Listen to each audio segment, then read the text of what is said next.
All right, then, I'm going to call the meeting to order. Meeting Monday, November 16th, 2020. Welcome, everyone.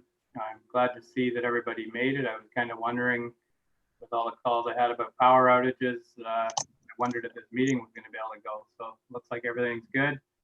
I'll ask everyone to mute your cell or turn your cell phone off or put it on vibrate. And I'll remind council of the declaration of pecuniary interest if it arises.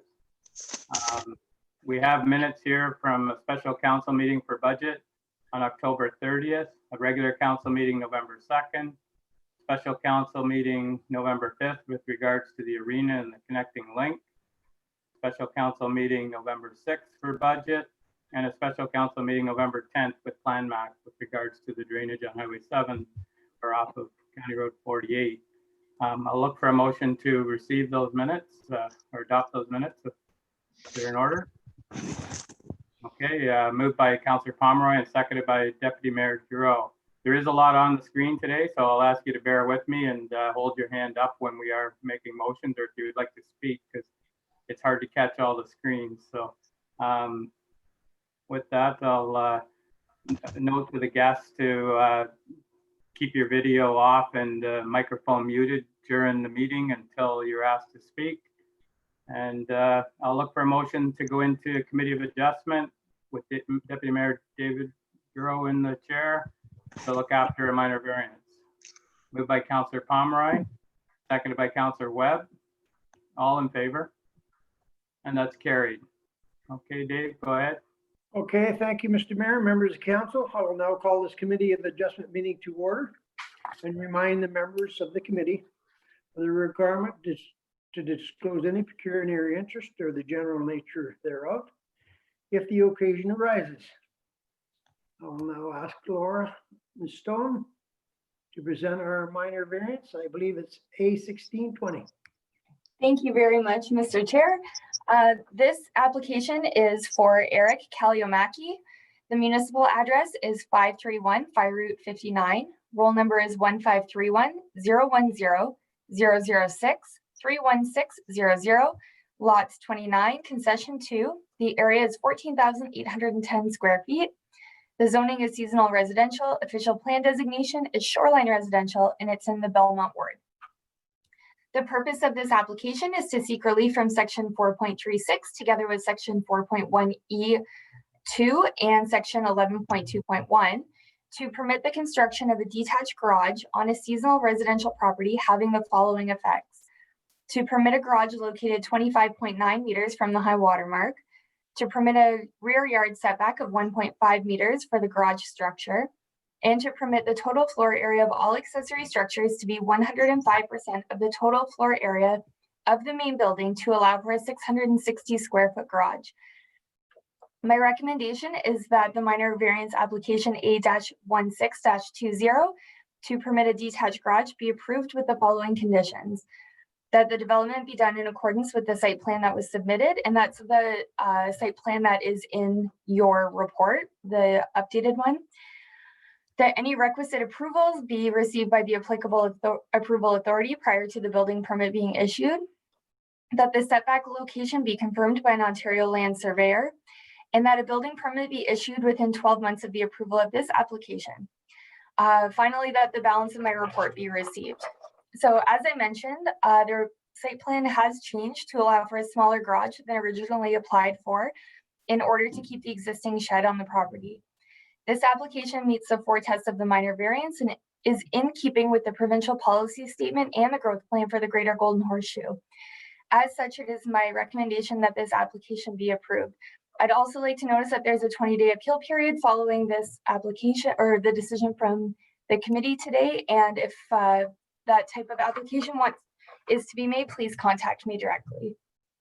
Thank you, Laura. I neglected to say that this public meeting is held under section 45 of the Planning Act and its regulations. So it is a public meeting. And if that's your report, I will ask, is the applicant present this morning on Zoom?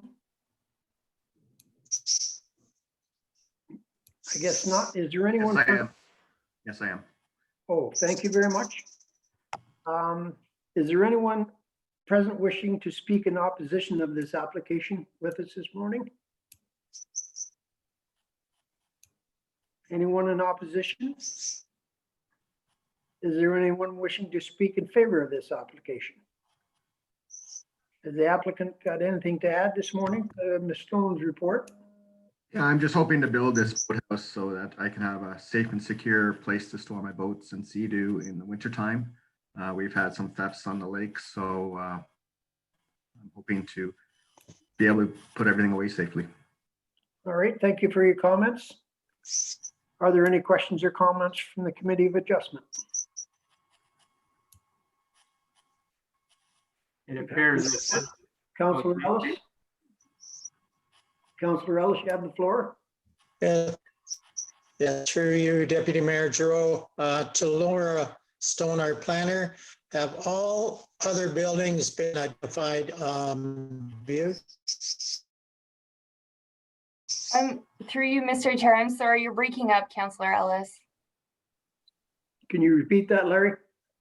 All buildings, yes, so have all buildings been identified through, I'm looking at the sketches here and I'm just wanting to make sure that all buildings have been identified that are on the property.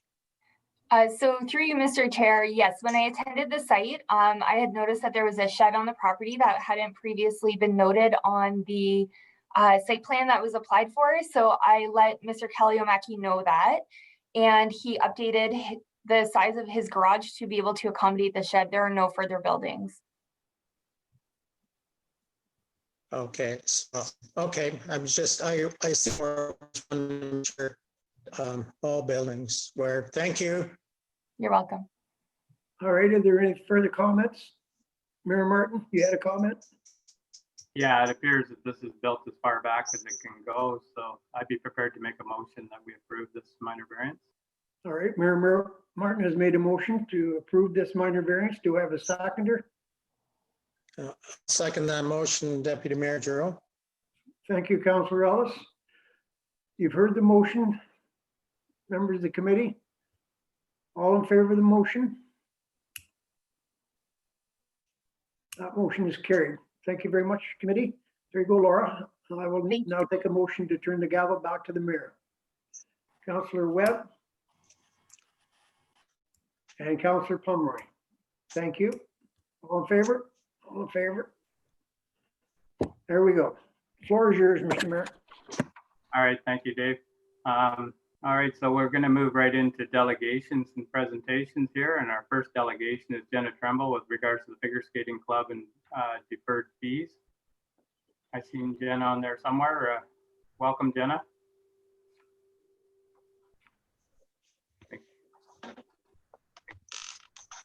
You there, Jenna?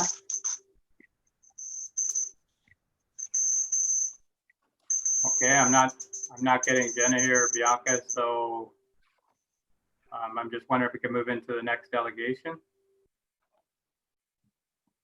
Jenna, okay, so technology at its finest. So I'm going to move into the next delegation, if that's okay with council. We have the Jacks Lake Association here. So we have David Lean, Alex Costu, Steve Kerr, and Neil Lance here to present for a presentation with regards to boathouses and Jacks Lake. So I'm not sure who's going to start off here. I'll open it up to Neil first there, I guess. He's the one I see, and then we'll go from there. So welcome, Neil. Thank you, Jim. Used to doing this in the flesh. Yeah. Some of us look better on video, though, so that's okay.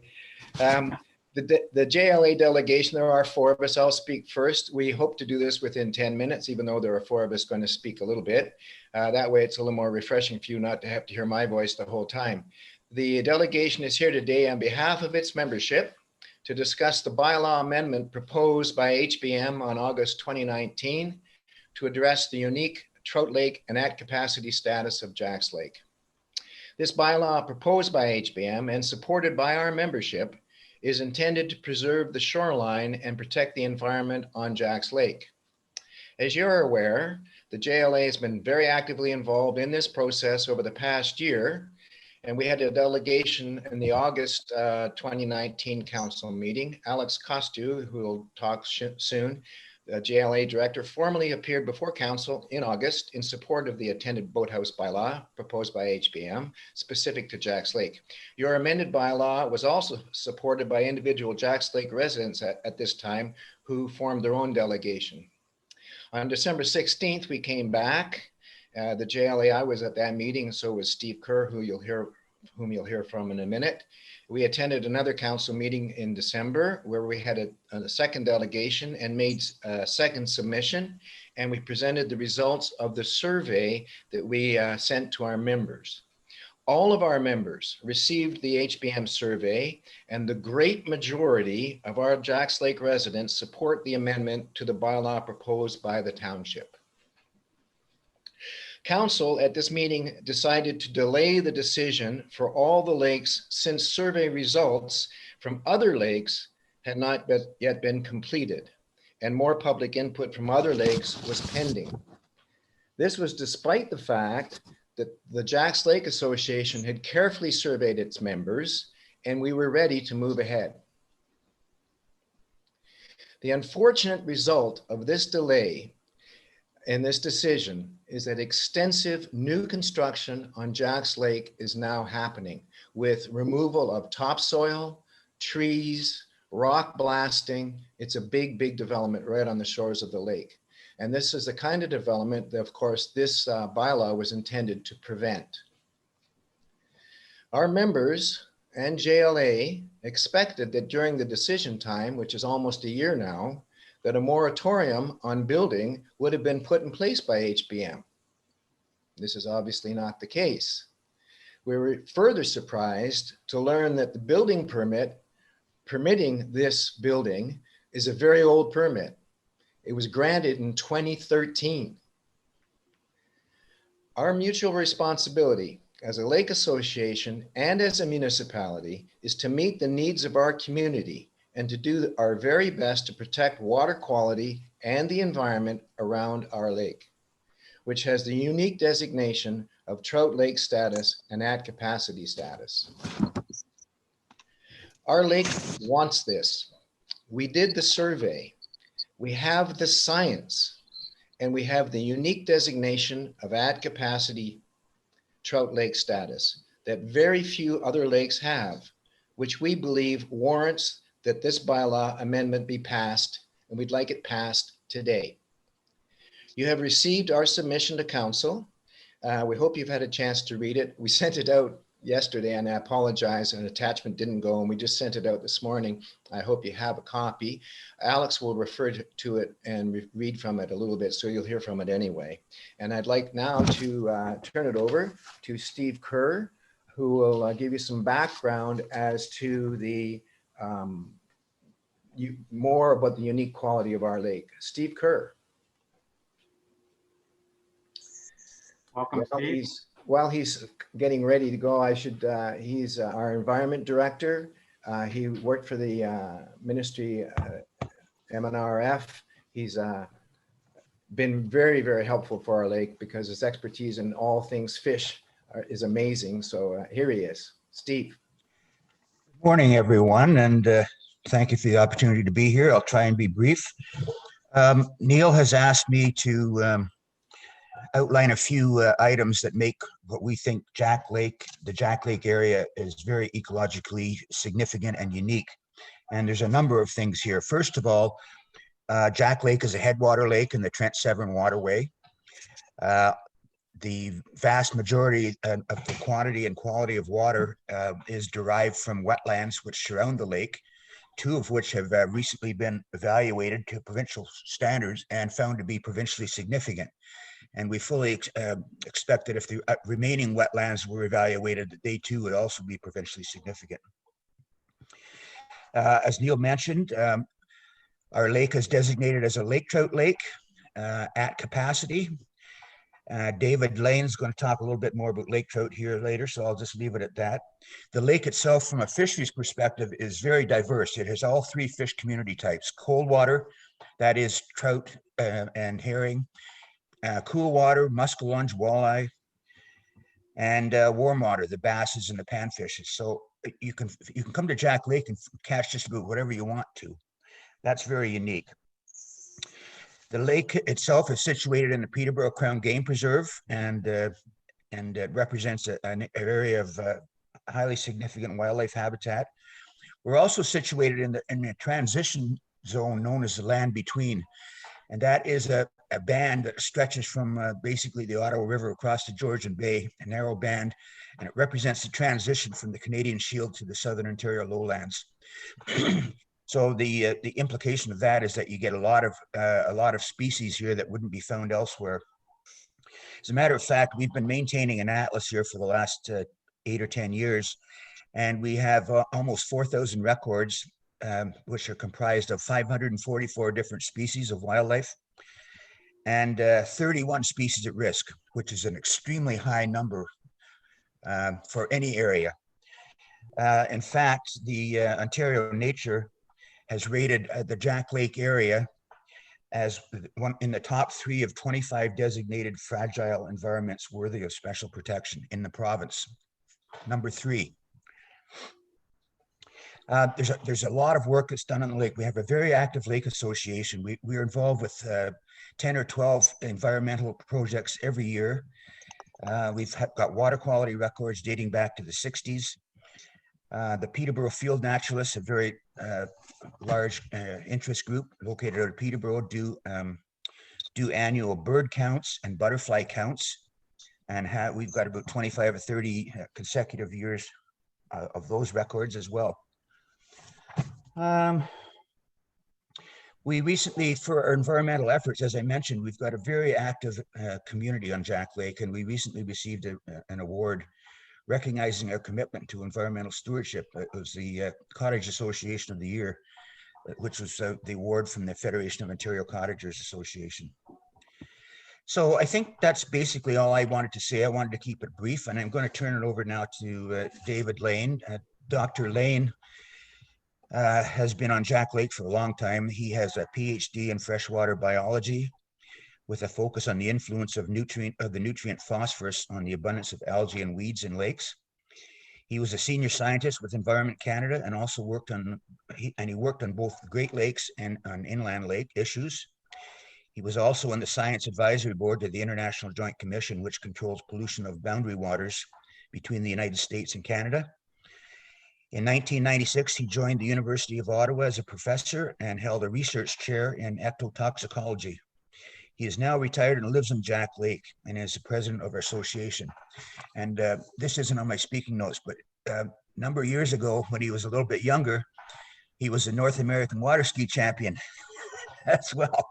So he's a pretty talented guy. So Dave, I'll turn it over to you now.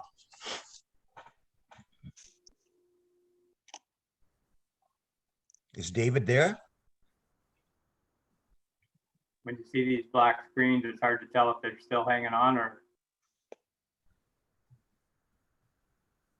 We are running out of time here. Could we skip over David and move on with Alex then, and then come back to David? We can come Yes. back to David. It's too bad. He's at the lake right now, so I think that maybe his Wait a minute, can you hear me now? There he is. There he is. There Okay. he is. I don't see myself, but can you see me? We can't see you, but we can hear you. That'll Oh, work. there we go. Okay, thanks for the kind introduction, and glad to be here. It's well known that there's only about 4% of the lakes in Ontario that have lake trout, but this represents something like 40% of all the lake trout in the world. So it's a rather special place, and Jack's Lake is one of the special places. And unfortunately, there's a lot of lake trout that have been interbred in hatcheries, and the pure strains are now few and far between. But Jack's Lake, I suspect, is one of the places with historical populations of lake trout. And we should also recognize that eating lake trout contributes to good health because they're very high in what's called omega-3 fatty acids, which are not only important for keeping down heart attacks and strokes, but brain development in children, and also prolongs the onset of dementia in old folks. So World Health Organization recommends that people should eat fish twice a week. And we're unlikely to enjoy a lake trout meal, the few places where trout are left may serve as refuges for future populations to develop in lakes where they have been lost. And the decline of lake trout populations is to a large extent dependent on having proper spawning areas. And unlike bass, walleye, they require a rocky shoreline to lay their eggs. And thanks to the efforts at Trent Severn Waterway, water levels are specifically controlled in headwater lakes to promote this lake trout spawning success. So we just take a moment to review the factors which result in damaging spawning areas. First of all, and most important, the nutrients that people have in the fertilizer they use on their nice grassy lawns, when that leaks into the lake, along with leaky septic tanks, it increases the growth of algae and weeds, which suffocate the trout eggs. So this relates to what we mean by at capacity. Any additional phosphorus coming into the lake develops more algae, which then falls to the deep water and depletes the oxygen where the trout live. And Sharps Bay is about 150 feet deep. And even at the end of the summer, it still has lots of oxygen to keep the lake trout alive. The other thing we should look out for is the fine-grained silt from shoreline alteration and tree cutting, which results in soil erosion. Bringing the fill to change the natural contour also contributes to this problem. And it's the fine-grained silt that is the problem. The larger pebbles, which are the ones retained by the black netting that we see, are less of a problem. So anything that alters the currents along the shore will change the areas where beaches form or silt accumulation. So boathouses and permanent docks are two features that should be avoided. The historical sites will be all altered by these kinds of activities. The linkage between the health of the area near the water on the shore and the health of the zone near the shore, which is called the littoral zone, is significant. It is here where many species of sport fish and panfish live. So the quality of nearshore sediments is critical to the health of these fish populations. Any alteration of the 30-meter nearshore zone will have consequences in the littoral zone as well. And the health of the benthic community is vital to the health of community of plants and animals that make this area their home. I'll now pass to Alex. She will review the connection between Jacks Lake Association members on this bylaw. She has 2 degrees in law and provides advice to our association on good governance. So Alex. Are you there, Alex? You're muted. Thank you, David. I don't know if the law degrees stand me in good stead with this group, but good morning, everyone. As Neil mentioned, we circulated a survey from Havelock-Belmont-Methuen to our members via an e-blast in December of last year to elicit feedback from Jack Lake's residents about the amendment that we're discussing today. We received quite a bit of interest about the JLA board's position on boathouses, and in response, we e-blasted the following letter, and I'm just going to read that letter to clarify to clarify our understanding in the interests of further constructive discussion. JLS mission, as you may know, our mission statement is conserve, connect, and care. Given this mandate, you can rest assured the board's default position on most issues will be to work for the conservation of the lake and its surroundings. Further, on on the About Us section of the JLA site, if you care to go there. And in our lake plan, it's clear that our purpose is to work to protect the lake. Several examples of recent issues, including boathouses, are provided to illustrate this work. Though we're all volunteers, as you can see, we take our primary role as lake stewards very seriously. The potential construction of new boathouses on the shoreline of Jack's Lake raises many environmental issues concerning health of lake quality, lake water quality, and the habitat of the creatures living in and around our shores, as David and Steve have just discussed. Put simply, the construction of new boathouses alters the natural shoreline, and this modification in turn disrupts the ecological balance of the lake, its shoreline, and the lands on which our cottages sit. An interesting fact about Jack's Lake is that it's very unique within the whole of the Kawartha Lakes and Trent-Severn waterway. Again, as has already been mentioned, our lake, Sharps Bay, has been designated an at-capacity cold water trout lake. Jack's Lake is among a small handful of approximately 3 to 4 with this designation in the Kawarthas. And on these lakes, boathouses on the water are not allowed. In layperson's terms, at capacity indicates that there is very delicate, fragile balance to be maintained before the lake environment is no longer able to support its current inhabitants and water quality. Too much phosphorus from increased building density around the shoreline will lead to this imbalance and destroy the special water quality that's necessary to sustain the lake as we now know it. We're aware that other lakes in the region have undergone noticeable decline in water quality and significant weed and algae growth. For these reasons, including those contained in the attached documents that I think Neil has already provided, our position is to support a bylaw which is consistent with North Kawartha bylaw that proactively protects water quality. I think you already know that our lake is divided into 2 townships, Havelock-Belmont-Methuen, as well as North Kawartha. HBM is currently proposing an official plan with the amendment of several bylaws, including restrictions on boathouse construction. And it's worth noting that North Kawartha already has prohibited boathouses. So part of our thinking is to ensure that there is uniformity on the lake as a whole. While the board is concerned with conservation, we are all cottagers and homeowners, home property owners, and we share an interest in maintaining and indeed possibly improving our respective properties. For most of us, our cottages are our refuge, places where we can renew, reconnect with nature, enjoy life with family and friends. When you own a property, it's only natural to want to make the most of it. We share this inclination, but we also recognize that times have changed. We know much more about science behind environmental sustainability than we did 40 years ago. And with this knowledge, we believe that's now time. We now need to make a few modifications in the way that we've gone about doing things in the past to ensure the health and well-being of our lake today and in the future. I'm going to hand it back to Neil, and we can quickly get through and finalize. And I'm going to hand it back to Alex very quickly. I had more notes here, but in the interest of time, I'll just condense these notes. I was going to, and the two main points I wanted to make with the notes that I have.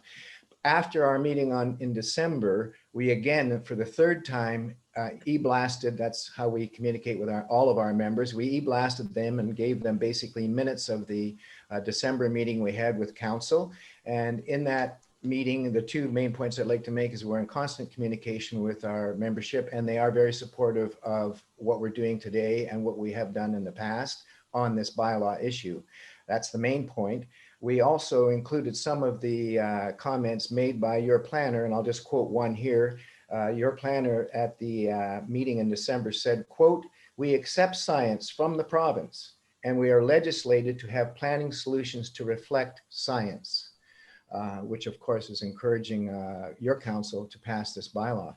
And with that, I'm going to pass it now back to Alex, who will do our conclusion and make a request to council. Thank you, Neil. Rather than pursuing an adversarial approach, such as a stop work order on the current permit, or going to the LPAT, questioning the building permit and so on, the JLA simply wants the bylaw originally proposed by the HBM a year ago to be passed specifically for Jack Lake. It's a simple solution, we think, to what could otherwise be quite complicated. The policy for other lakes could be considered by council at a later time, at a later date. A bylaw amendment for Jack's Lake should not be held up because of the research and input needed from other lakes. The fragile environment around Jack's Lake is under threat now by current development, as Neil has mentioned.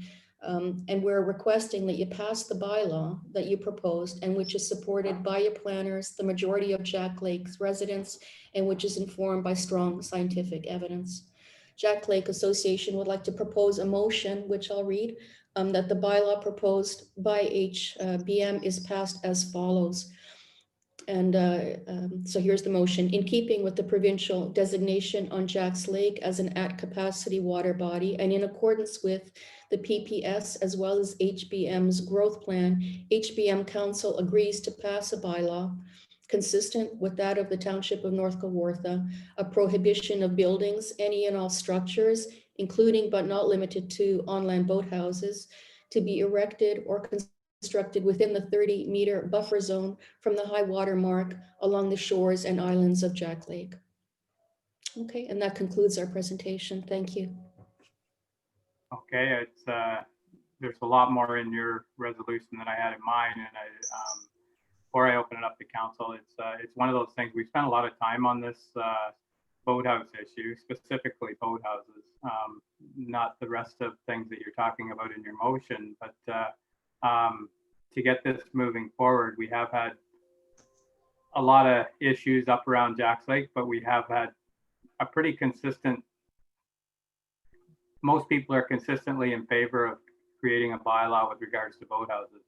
I don't know about building in general, but boathouses specifically. And I have talked to a number of other lakes, and most would rather us wait to create a boathouse bylaw on their lakes until we have time to do a proper public meeting again. And that's what our plan was until COVID came along. We had thought that we would have dealt with this over this past summer. That being said, you know, it is up to council here. It would be good to see this Jack's Lake consistent with North Kawartha. It seems like the thing to do in my eyes. And I don't know if council would be comfortable with the motion you had. I'd probably get you to read it back at the end here, but I think you're talking about all building. And I don't know if council would be comfortable with that. We were specifically dealing with boathouses at the time. And that's something that I thought today we could have probably dealt with as a council to create a motion that we do kind of mirror North Kawartha's bylaw with regards to boathouses and say no boathouses on Jack's Lake. That won't include the rest of the town or the rest of the lakes. Something we've always done in the past is try to have bylaws that are consistent across the township, but there is an opportunity here to create something a little different than we've done in the past and look after Jack's Lake specifically. So I'll open it up to council here and see what their thoughts are. I thank you for your presentation here. It was pretty detailed as always. So I'll open it up to council and get their thoughts on this. Go ahead, Councillor Webb.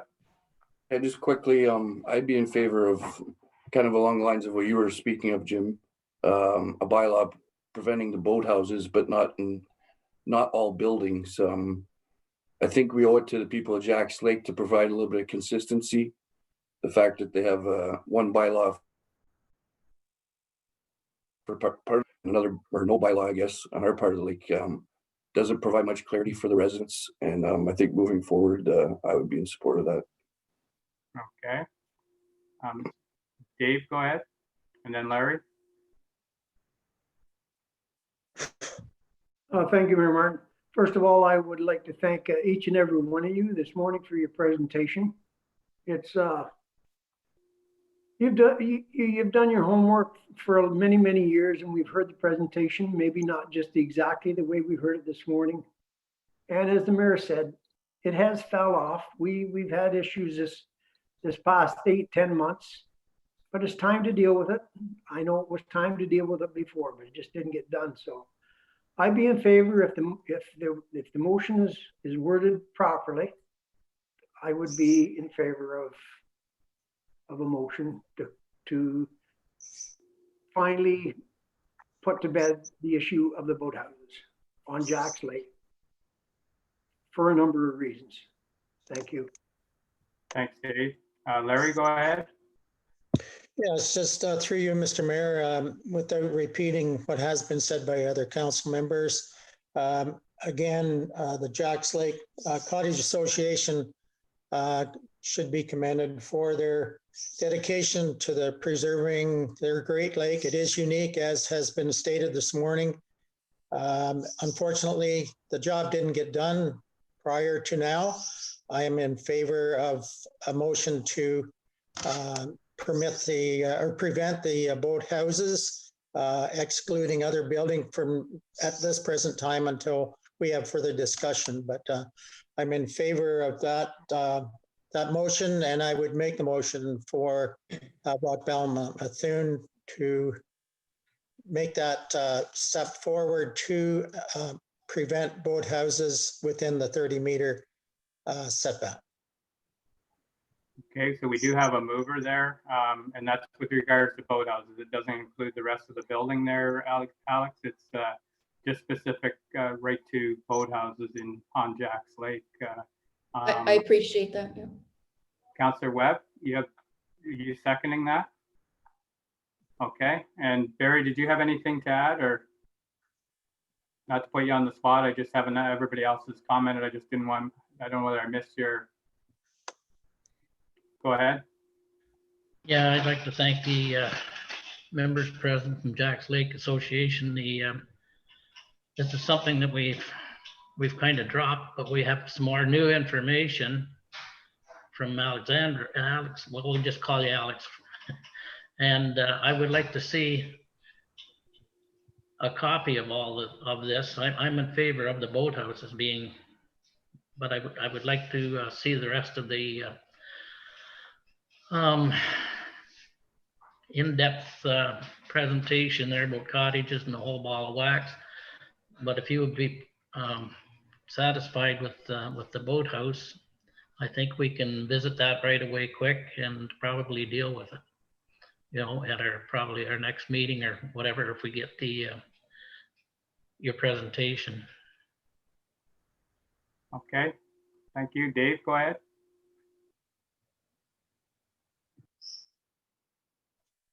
Thank you, Mayor Martin. I don't know whether this is the proper time or not, but I'm sure Laura is on listening to this. And if she has any thoughts how this might hinder us in any way, now would be the time for her to comment as far as the wording of the motion. If I'm not putting her on the spot, Laura, are you there? Through you, Mr. Mayor, yes, I'm here. So we'll still have to go through the proper channels with the Planning Act. There will have to be a notice sent out to the municipality. There does have to be public consultation, and then we can proceed with a public meeting. A public meeting with regards to the motion there, Laura, with to stop boathouses? I thought we did that already. Yeah. So we do we do need to go ahead and let the public know that it's coming up to council to be passed. So we do still have to follow those channels. Okay, all right. So I thought we could have done it a little easier today just because we've had all these public meetings with regards to it. Alex, well, we have a motion. Oh, sorry. So anyways, so we have a motion that with regards to be consistent with North Kawartha, that we create a bylaw that mirrors it, and no boathouses on Jacks Lake specifically. So I just thought that if we did the motion today, it would come into effect. Otherwise, we are trying to put a moratorium on boathouses, and this seemed like a cleaner way of doing it than just doing a moratorium, because there's a lot to go along with it. But the public meeting, if that's what has to happen, Laura, that's fine. But I was surprised that we had to do that. But Larry, go ahead. Can we drill down on that need for a public meeting? We already had, that public meeting happened in December. It's already been done. And then my understanding, and again, Laura, help me out here. Let's drill down on this one. My understanding was at the public meeting in December, the decision was then, as we said in our presentation, was deferred while council decided what to do. And my understanding is council has the prerogative now to make their decision. So through you, Mr. Mayor, yes, council can make the decision. We do have to follow Section 34 of the Planning Act, which means we do have to let the public be notified that this is coming before council. So it is a public process. I know that I'm familiar with all of the public meetings that were held. I've read through all of those reports, but we do still have to notify the public when a decision is going to be made. So because no decision was made, we still have to follow the channels of the Planning Act, and it's an absolute mandatory requirement. Okay. Okay, Alex. And well, Larry, you had something, and then I'll go to Alex, and then we'll move on with this. Go ahead, Larry. Yeah, so I was going to repeat what's already been said because of the previous meetings. So I guess through you, Mr. Mayor, to Laura, how soon can we make this happen?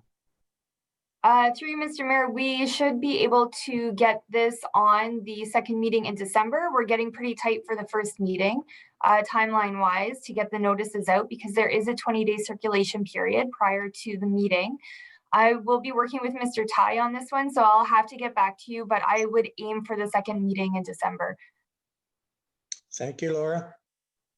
Okay, Alex, if you can I wrap just up wanted here. just to clarify with Laura, to me, there's a difference between having a public meeting and just having a notice. So are you just saying there will be a notice? Because that makes a lot of sense rather than a whole public meeting. Through you, Mr. Mayor, sorry, sometimes I get caught up in planning lingo. So basically, the notice is the letter or social media dissemination saying that that topic is coming up at the council meeting, and we have to let people know 20 days before that happens. So that's what the notice is. And then the public meeting this is the public meeting, and it will be brought forward under the Planning Act with all of their rules and requirements, and hopefully we can get that done in December. So the bylaw would come forward, like today we will make the motion and the bylaw will come forward at the second meeting in December. That's Okay. right. All right, so we do have a mover and a seconder on this, and there is some technicalities that have to go with it. So I'll look for, is all in favor of the motion? And that's carried. So we'll move that motion has been approved, and we'll look forward to the bylaw coming forward in December then. Thank you. Oh, Dave, go ahead. I apologize for that. I just didn't want the members to go away from Jacques Lake Association to think it was done today because I knew it wouldn't be. And I didn't want you to go away and think, wow, they changed their mind or something. So that's why I asked Laura to come on to clarify it. Thank you. We don't change our mind, do we, Dave? Okay. All right, then. That's great. Thank you for your presentation, and I'm glad we're moving forward with this. So with that, I'll see if... Thank you so much, Council. By the way, and this is and Alex said it quite clearly, at a public meeting, we already heard from people who are developer inclined, and they can be forceful. And we were trying to, our whole presentation, and we were hoping, and I think we're getting close, but we prepared at that meeting, there will be more pushback. But the pushback is not coming from the majority, it's coming from some self-interested minority people who are wanting to develop. And I think we need not say more about that, but our whole presentation was hoping to avoid any angst for council and for us. And I think we're as close as we can get. And I thank you very much on behalf of the Lake Association and our community. Thank you. Thank you, Neil. Thank you. Thank you very much. Thanks for the time you put into this. Okay, we're going to move on. Did Jenna Tremble get back into the meeting? I see her in the attendee list, but I'm not sure if she could. I'm here. Can you hear me? We can hear you, Jenna. Okay. I don't know what's going on here, but my voice is good enough, I think, guys. What do you think? I don't know why it's... Hold on. Let me see. I'll try. Oh, what's happening here? in this case, the voice is worth 1,000 words, Janet, so you can carry on that way and I'll worry about the picture later. Okay. It's doing a spinning wheel here thing, so I don't know what's going on. Hopefully it will click in here, maybe not. Anywho, yeah, not a big deal today, guys. I just wanted to get this debt that we owe out of the way here and dealt with, so I can continue on planning for the season for the figure skating club. So yeah, I'm hoping that you guys would see how we are starting and everything is good to go as we had planned. I was hoping that the fees that we owed because of COVID would be waived. That is my hope, because the money that we raised over the summer, I'm hoping to use as seed money because of all these things that are popping up here because of COVID, all the protocols and everything. I think that this money is going to be needed during. Oh, no. This Think to we- fundraise. Oh, you broke up there. I thought we lost you, Jenna. Oh, what's happening? Can you hear me? Yeah. Yeah, you were asking about waiving the fees. Is that's what I got the gist of that part. Yeah. So Yep, that's what I'm hoping. okay. So I don't know.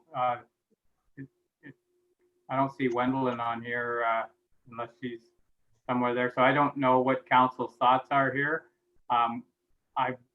I would think that the COVID relief fund there, the startup money that we or the money that we were given might cover some of these costs from last fall or spring, but it's something to look at. I know you did do the bottle drive there. I seen you out there when on the way by one day. You were emptying that trailer out. I don't know if that helped you at all, but so is Wendelin on this meeting, Bob?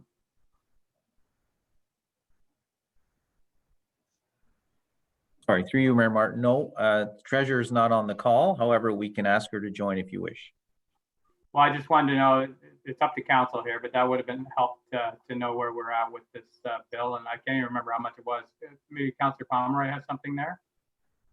Yeah, I think we should check with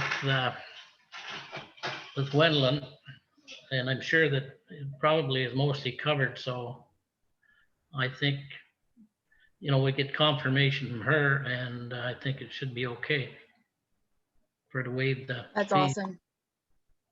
That's Okay. awesome, because then we can use the money. Like I said, usually we have a bunch of fundraisers, some that we would have already done this season, and I don't think those would be able to. Okay. Councillor Webb and then Councillor Ellis. I was just gonna ask Councillor Palmer if he's gonna make a motion to. Yeah, I'll make a motion that we waive the fees, and I know that the skating club don't have any money. We're trying to help them out, but you know what came along is COVID-19. We can blame that on everything, but we still got to look after. Yeah, well, I don't think we've ever missed a fee ever in the history of figure skating. So this is the first for us, and along with the many other firsts that we're gonna go. Unfortunately. Okay, I made a motion. Yeah. Moved by Councillor Pomeroy and Councillor Webb. You had something? No, I'll gladly second that. It's an important organization in our community. So anything we can do to support them, I'll second the motion. So in the motion will be, Wendelin will have to make sure that it fits in, but Councillor Ellis, go ahead, and then I'll go to Wendelin. Yeah, through you, Mr. Mayor, through to Jenna. Are you still doing the collection down at the 6th line transfer station? We have paused collection right now because of lack of basically physical support. Like I'm right now just trying to get all of my ducks in line here, get all my protocols in line, and make sure I'm too busy to do it right now. But we have it all collected. We do have a little bit of money there that we were hoping to put into the bank account and just leave it there for things that we may need. Again, depending on what you guys decide. So that's what my request is. So as of now, we have paused the bottle drive. We are hoping to start up again, but I don't know if this is a subject we need to bring up this meeting, but I would like to speak with Peter and stuff too. So maybe we'll wait until another meeting and we'll talk about what we've decided with that. But I do hope to have that running in the future, not only for the figure skating club, but to help other clubs in the area that may need that support. So right now I'm just kind of pausing it because I'm here. There we go. Now you can see me. The reason I was asking, it appeared that maybe Kevin or the lads at the 6th line were trying to contain some of the collection behind the shack there, and there was quite a mess, and I didn't know whether that was still in the works, and had a trailer been there, you would have had quite a pile. So maybe. Yeah, I've seen that there. Okay, maybe. I don't know. I asked. Sorry. We have a delay here, so sorry about that. I just, with regards to the bottle drive, I think that's something that we should probably, after, over this winter, maybe talk with Jenna and the other people that helped with that and see what we need to do to make it better. It's a lot of work, like Jenna said. So she probably has a firsthand thing here on how we do it. So I see Councillor Webb, and then I see Councillor Pomeroy. Well, just one last comment through you, Mr. Mayor. If the figure skating club's not going to continue, as we've spoke before, that other clubs would like to probably have a trailer of theirs there to collect, because there is a good collection there. So it's a dollar value for them, for whoever. Yeah. And that's good. It's just, there was some challenges with it that Jenna can, talk about, and maybe we can make it a little easier for the group that does it next. But Barry, go ahead, and then Hart, or did I reverse it? Well, we're getting off topic here. We have. Yeah. I agree. Man, and we'll get this thing going, because we got a mover and a seconder, and we want to ask Gwendolyn a question. So I think we're going round and around here, going over. Right. Okay, so Hart, go ahead, and and then Gwendolyn, you can let us know where we're at. Just quickly, because I'm asking, Jen and I had a meeting set up last week with Pete to discuss kind of things that you were talking about, whether it's the setup at the 6th line or what organization might be doing it in the future. Unfortunately, Pete was off last week on holidays. So hopefully, probably next week, we're going to have this meeting. And as you said, Jenna will have the firsthand experience in terms of what's working and what might not be working so well. So hopefully, maybe by the next meeting or the second next meeting, I can bring a pencil on kind of what we've hashed out those meetings. So okay. Thank you, Hart. Yep, no problem. I'll go to Gwendolyn, and then Dave, you can wrap it up. So Gwendolyn, will this work okay with the COVID relief? Sorry, I don't know what the resolution is. To waive the skating club fees from last spring and apply it to the COVID relief fund that we have. Okay, yeah, that can be done as long as council includes the COVID in the resolution. Okay. All right, and that's what the motion was. So Dave, you want to wrap it up? That's the question I was going to ask Gwendolyn. Okay, perfect. Okay, so we have a mover and a seconder to waive the skating club fees and take it from the COVID relief fund. All in favor of that motion? And that's carried. Okay, thank you, Gwendolyn. Thank you, Jenna. That was I look forward to seeing skating start over at the arena. So, okay, so we're going to move into our next staff report for information here. Is there anything there that council wishes to talk about? There was the survey on about the boulevards, and then the closed session meetings that we had. I can either take a motion that we received them, or unless anybody wants to speak to them. Okay. Somebody, Dave, go ahead. I'll make a motion to receive them unless Peter has something else to add. Through you, Mayor Martin. No, Deputy Mayor Dro, I don't have anything to add. I was just here for any questions. Thank you, Peter. Okay, so moved by Deputy Mayor Dro that we've received the staff reports for information. Hart, seconding it. All in favor? And that's carried. Okay, thank you. Staff reports for follow-up action. The first reporter is Peter with regards to the Jacks Lake transfer station hours. Yes, through you, Mayor Martin. Our attendant back at Jacks Lake has brought it to staff's attention that the Sunday opening hours from 1 till 8, he's getting a lot of feedback from the residents in that area and the cottagers that they're packing up and heading home, and the transfer is not open as of yet. So staff are recommending an earlier opening at 10 a.m. Till 5 p.m.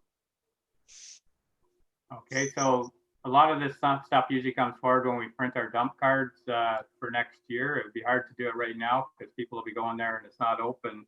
I guess we could put notice on the transfer station that the hours are changing if that's what you prefer, Peter. I think we need to look at all the transfer station hours again, like we always do. It's budget time, and before we print the cards, we need to confirm the hours and how we're doing business at these stations, because it always seems to come up later, and we've already printed the cards to go into the tax bill. So this is an issue up there, and unfortunately, a lot of the transfer stations want to see late openings so they can stop in there on the way home, but up there it's a little different. They prefer to go there a little earlier. So anyways, what's council's thoughts? Councillor Ellis, go ahead. Motion to approve the recommendation, Mr. Mayor. Okay, moved by Councillor Ellis that we adjust the hours at the transfer station, and we can, what would be the preference as far as do it immediately or for the new year? Dave, go ahead. Question on the motion. Yeah. If we could put a sign at, Peter, I'm asking this question to Peter. Peter, if we could put a sign up a couple of weeks in advance, at least at the transfer station with the changing of the time, could we do that?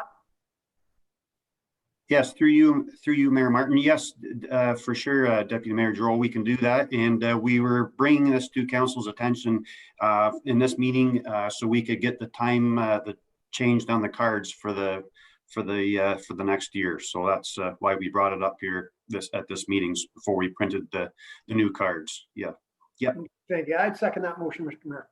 All right, then, and we can put it on social media too. So all in favor of the motion?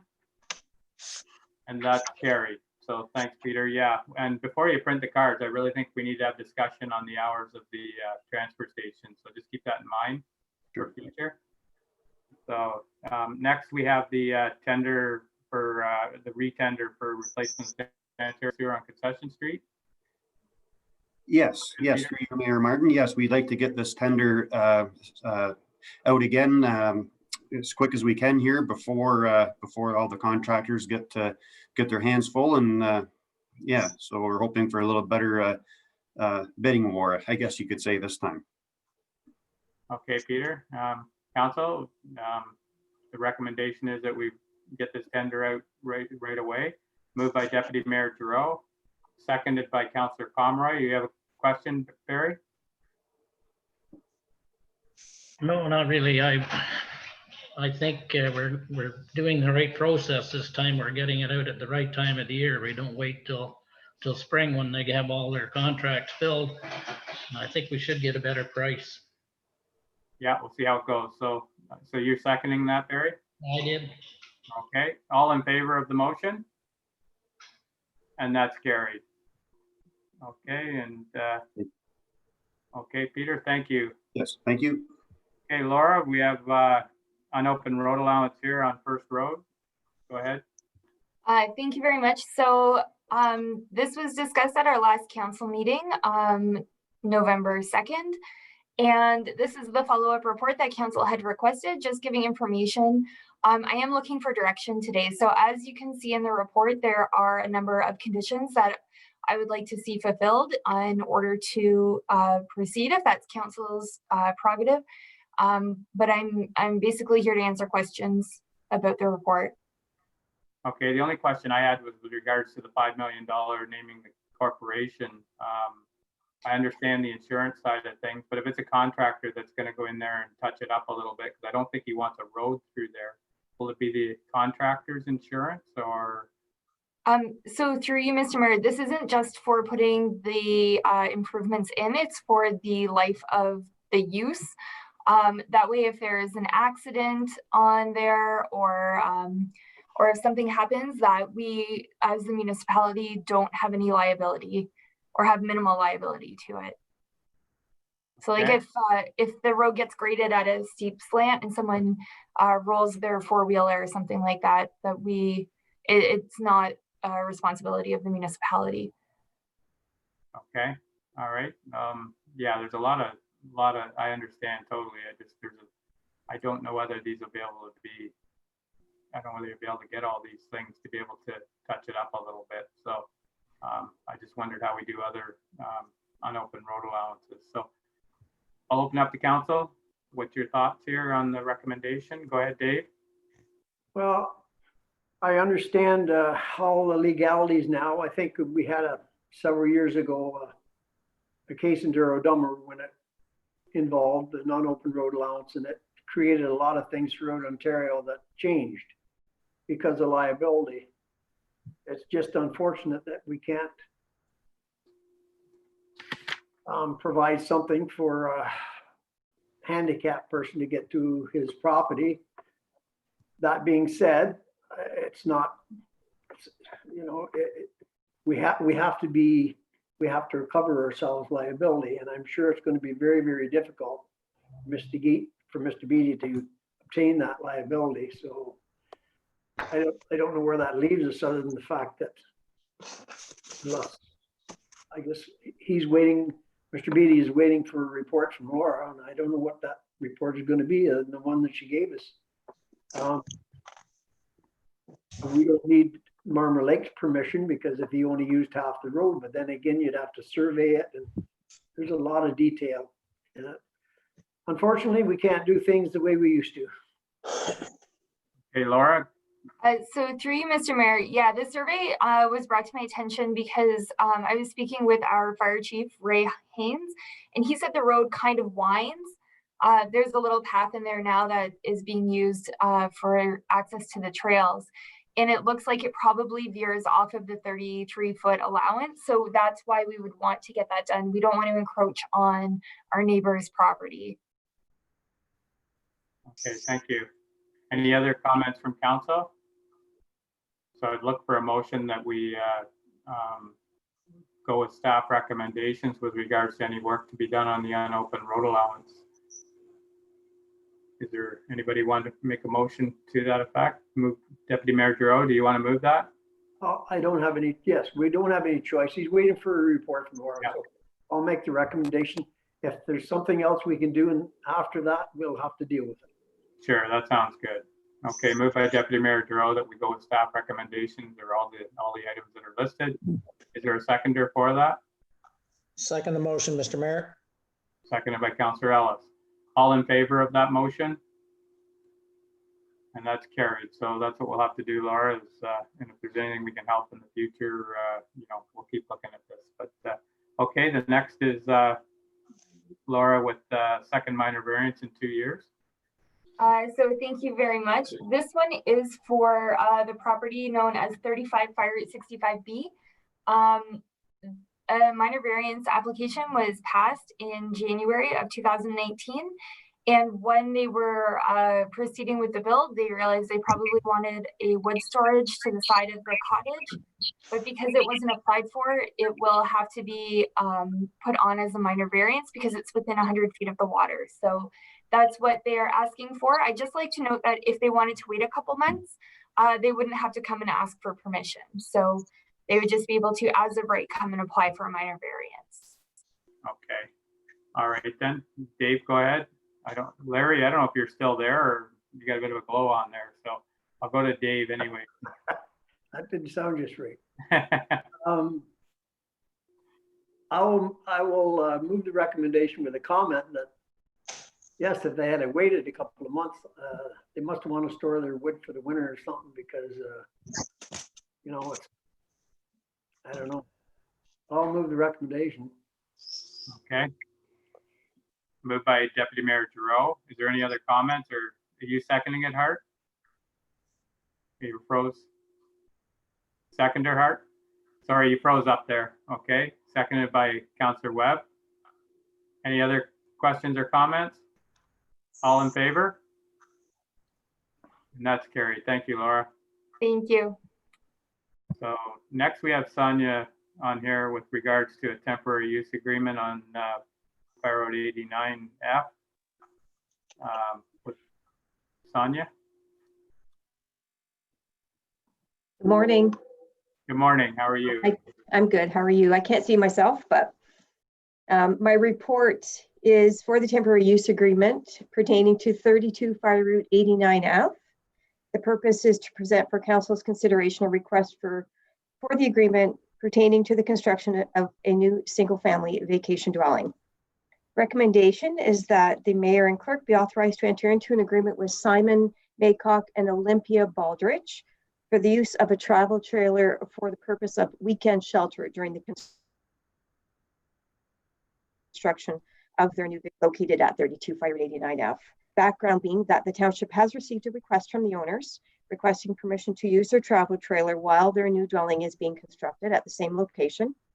The travel trailer will cease to be used for the living accommodations at the conclusion of the construction period within 12 months. So we'll go from this November to next November.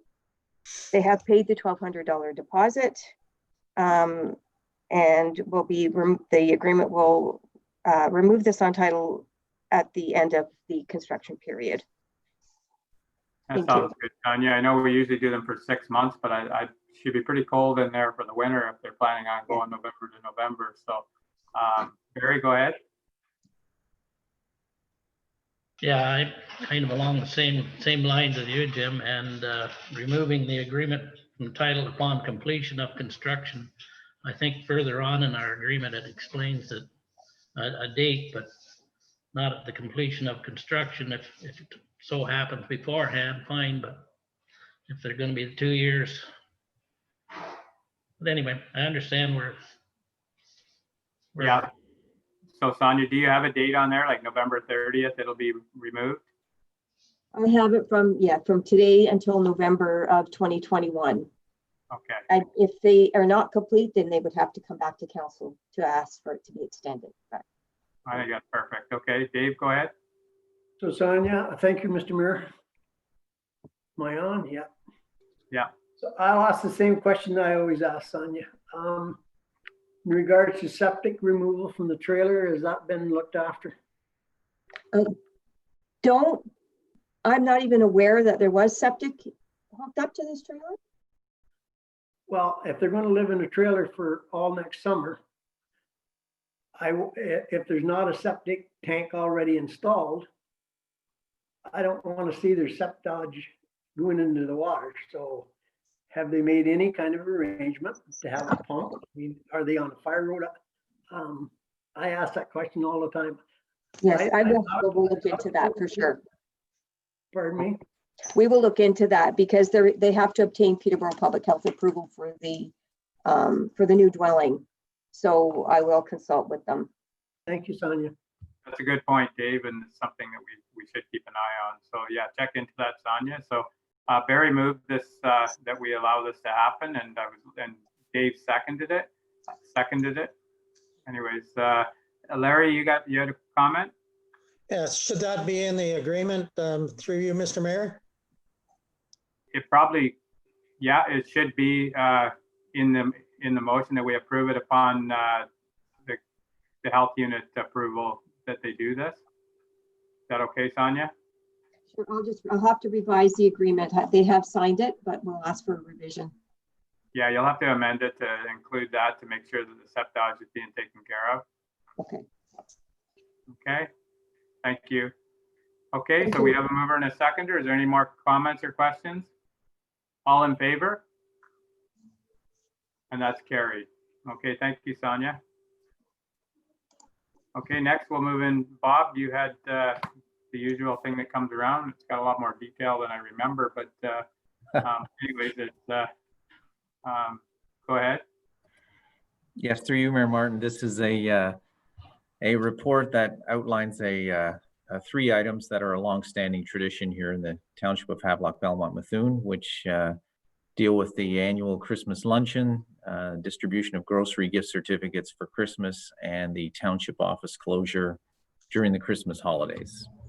So staff is recommending that the Christmas luncheon traditionally held with members of council and staff at the Stone Hall be deferred to a later date until it is determined by public health that indoor dining and gatherings are once again safely permitted and that we no longer have worries about COVID.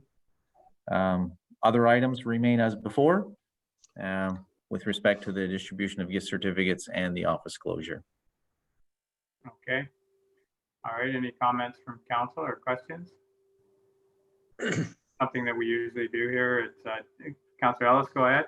It's just a motion to approve the recommendation from staff, Mr. Mayor. Okay, moved by Councillor Ellis, seconded by Councillor Webb. All in favor of that? Is there any questions or comments? All in favor? Sorry, that's carried. All right, thanks, Bob. So we're going to move into correspondence here. And we have one action item here. I'm just going to catch up. So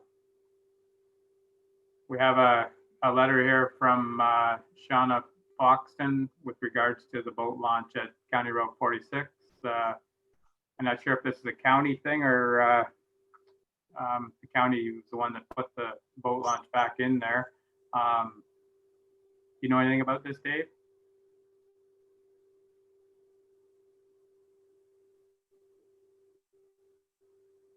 The only thing I can do is make a motion to receive this letter. I mean, yeah, it's better than it was before, and took a lot of the safety concerns out of it other than coming back up. So just a motion to receive.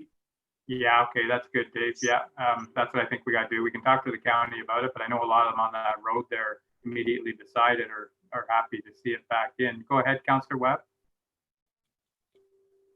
I was just going to second the motion. Perfect, thank you.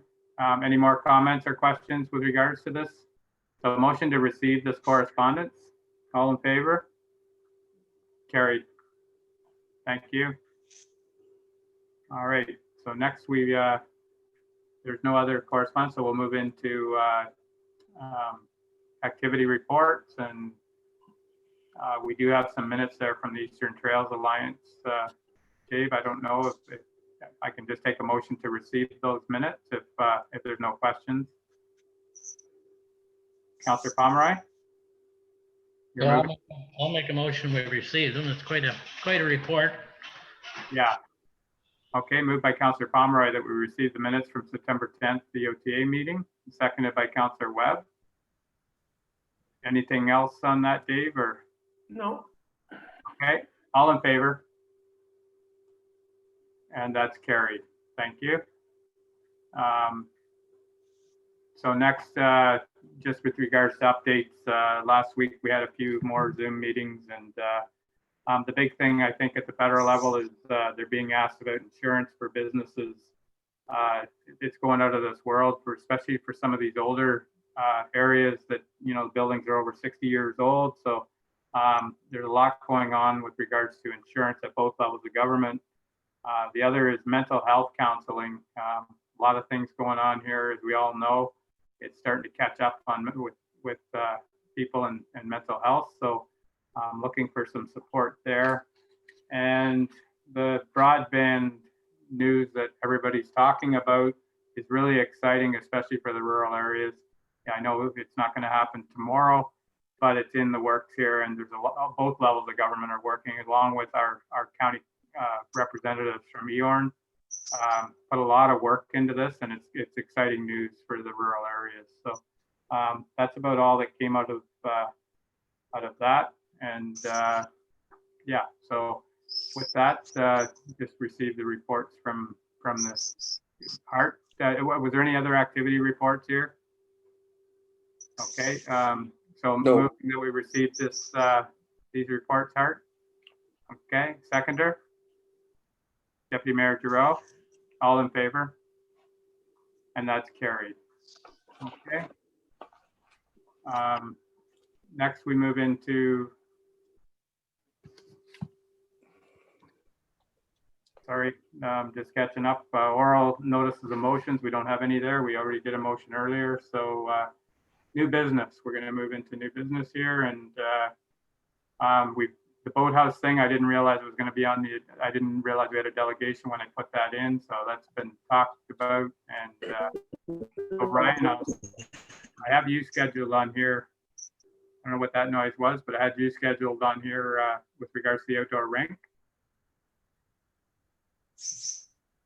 Go ahead. Yeah, good morning, Mayor Martin and members of council. Just wanted to put this on the agenda today for council's discussion regarding the opening of the outdoor arena as we approach the colder seasons.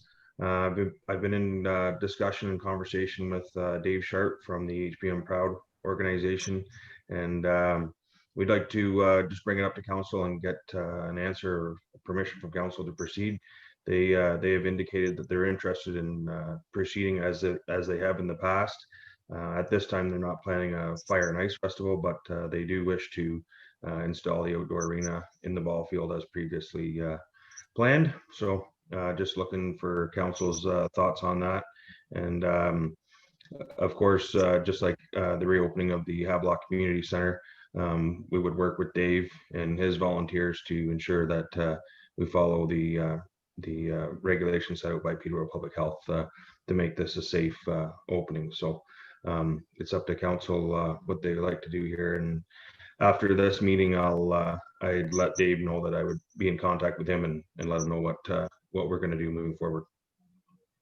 Okay, I've been following this around Ontario, and it is there's a lot doing them. So I'm sure there's a way, but I'm sure there's a ton of protocol that has to go into this to make it safe to move forward. I know the city is talking on their fencing off their rink possibly with an entrance and an exit, but there has to be staff there to screen them. I don't know how detailed you want to get in this thing, but it's something that the way things are going right now, just we're going to have to make sure we cover everything here.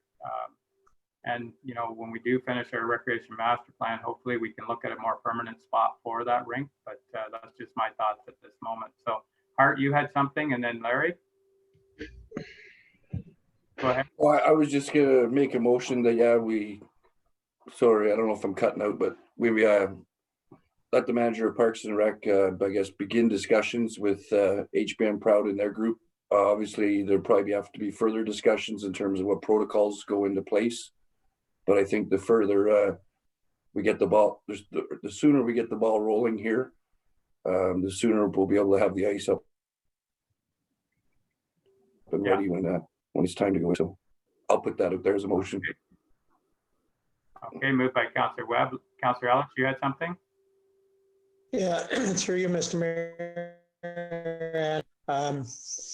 to give HBM Proud permission to operate the arena. Are you still communicating with Janet through public health? You playing the guitar, Larry? It's really twanging there, but anyways, I think the question was, have you been communicating with Janet? Brian? Through you, Mr. Mayor, to councilors. Yeah, we meet bi-weekly regularly with Janet and other Parks and Recreation professionals to discuss reopening of these types of facilities. Thank you, Ryan. In regards to my noise, try to read through my cell phone, so I'm not sure what it's picking up. Maybe I got some tunes playing in the background. Yeah, it's breaking up all over the place here. I thought it was mine. So, Larry, I think it's yours there. Anyways, can you ask that again? I was just acknowledging Ryan's comments. regarding Janet through the public health. Okay. Is So that you any better? Yeah, it's still breaking up, but okay, that's fine. No. It's, I got the question there anyways. And I think Ryan answered it anyway. He's meeting with them bi-weekly, so he can make sure that everything's working with the health unit. So is there any? Thank you. And then Barry? Who has more fun than council on a Monday morning?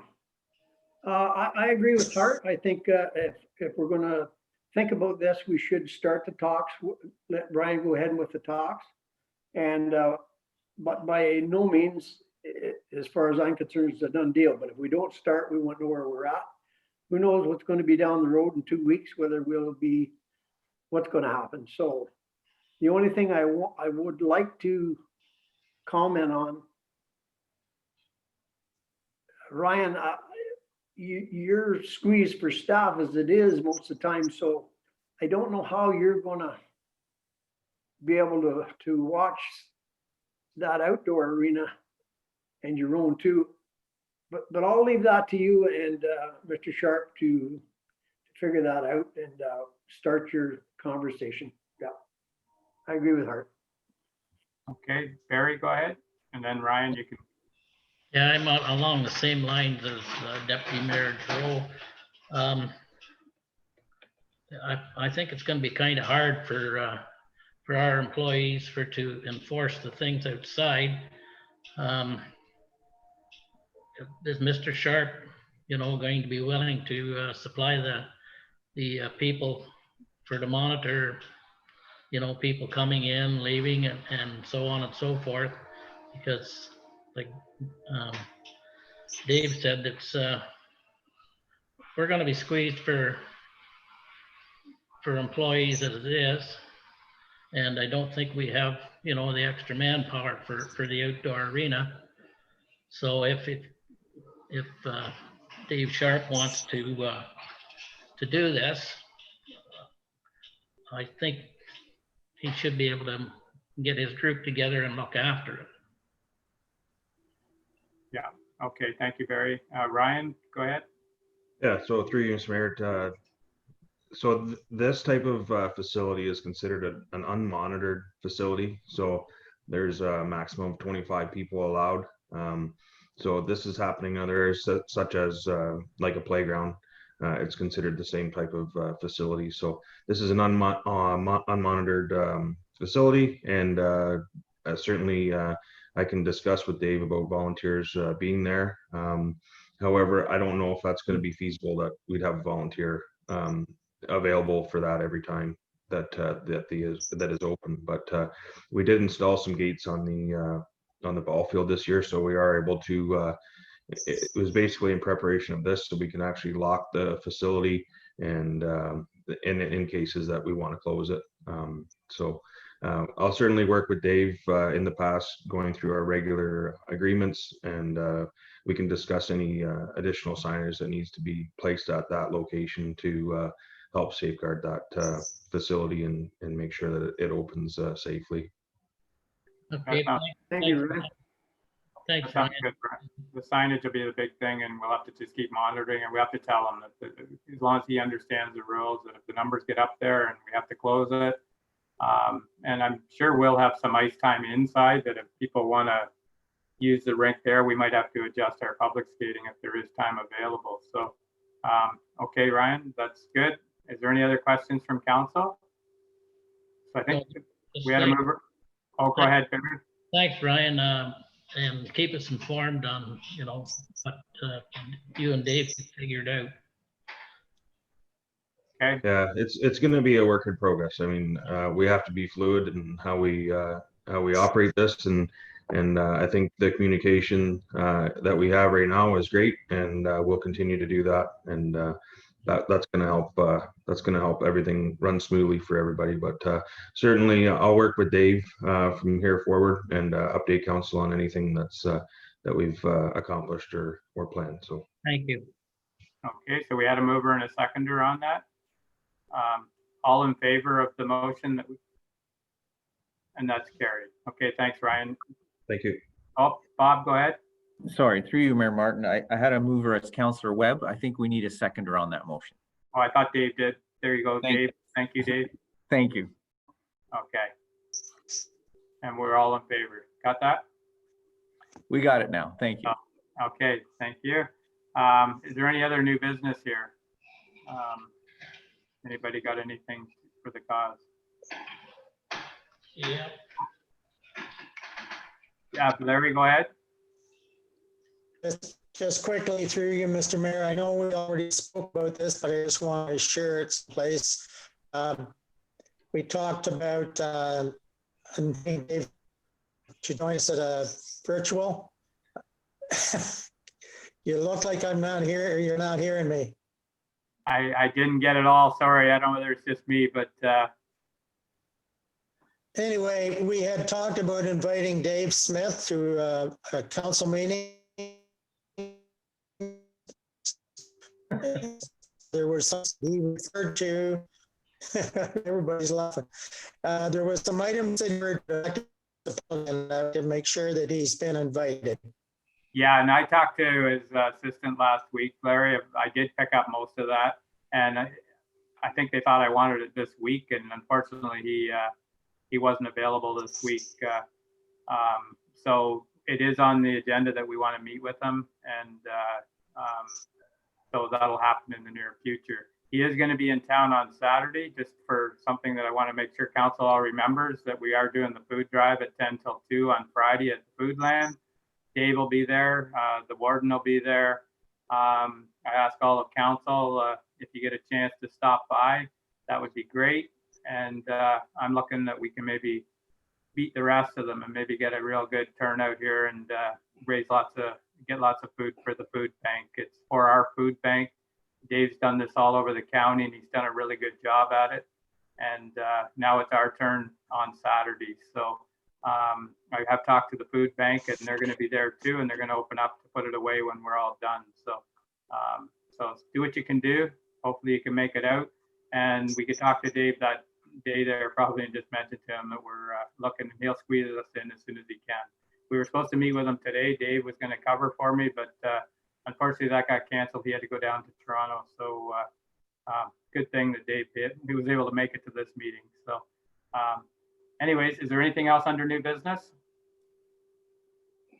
Seeing none, we'll move on to bylaws. There is one bylaw here. Larry, Barry, go ahead. I still had mine because I didn't get my hand up far enough. Okay.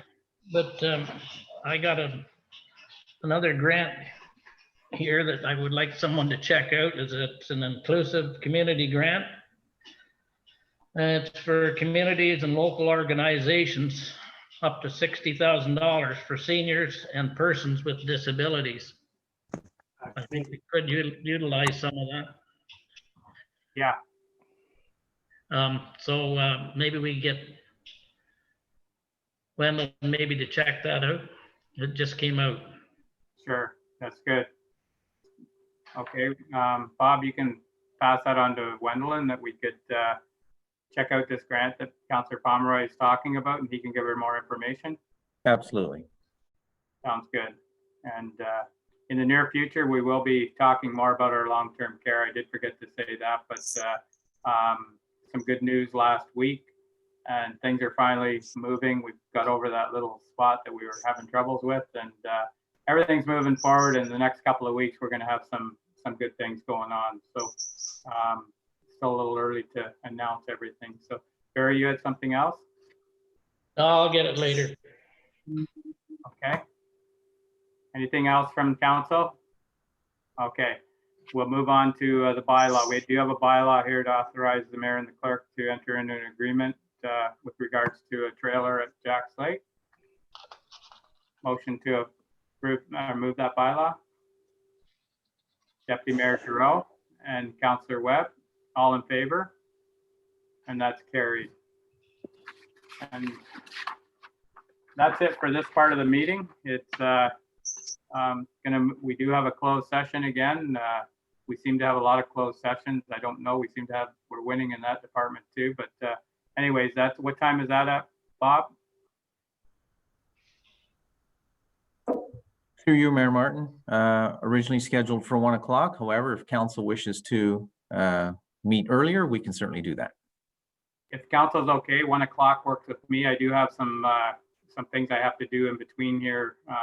So if 1 o'clock is okay with everyone, we'll leave it at 1. Yeah, 1 o'clock. Okay, thank you. So I'll get the confirming bylaw here. Moving to confirm today's meeting, moved by Deputy Mayor Giroux and seconded by, we have a seconder, Councillor Ellis. All in favor? And that's carried. And the motion to adjourn is moved by Councillor, oh, sorry. Go ahead, Dave. Is our closed session in the council chambers or on Zoom? In the council chamber. Thank you. Okay, so at 1 o'clock. So moved by Councillor Pomeroy that we adjourn. Surprise, surprise. And seconder, Councillor Webb. All in favor? And that's carried. Thank you, guys. And girls, sorry.